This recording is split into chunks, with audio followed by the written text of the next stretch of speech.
Jadi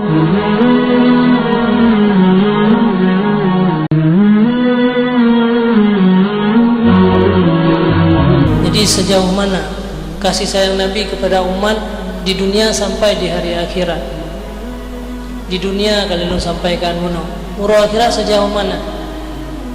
Sampai di bilang padang mahsyar, dikala manusia sedang merasakan azab yang besar, ubena iru'u hidupin menurut dosa masing-masing.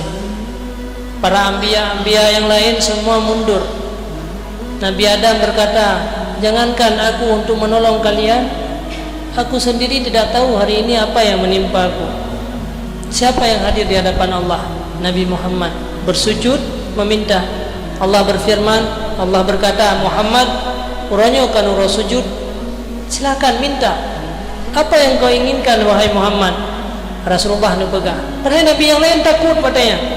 Hana yang berani yang muncul, hana yang berani untuk memohon kepada Allah. Tapi Nabi Muhammad yang menuntut, ya Allah selamatkanlah umatku. Nesidang gede hurunya kalimar tu tun ka mata uruh sabo jingkai ruh kabeh itu biat na yang kangop dengan ruh masing-masing. Nabi Muhammad kata kita melewati sisi siratal mustaqim, ubena manusia kabeh dalam neraka jahanam. Nabi dah ada di dunia kun salimna, ya Allah salim ummati, salim ummati. Watai kasta manusia tinggal dalam neraka jahanam dum. Nabi watai kalian matang leuthat umat yang hana muhalam gejak Nabi dalam neraka jahanam giak jauh teh yang urang iman sampai akhir kehidupan, sampai ke umat ke dalam neraka jahanam.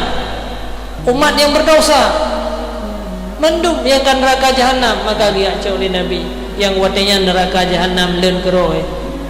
Jadi duknanlah kasih sayang Rasulullah Nabi kepada kepadanya. Maka pantas perangkasau yang tidak mau berselawat kepada Muhammad sungguh menjadi manusia-manusia yang celaka.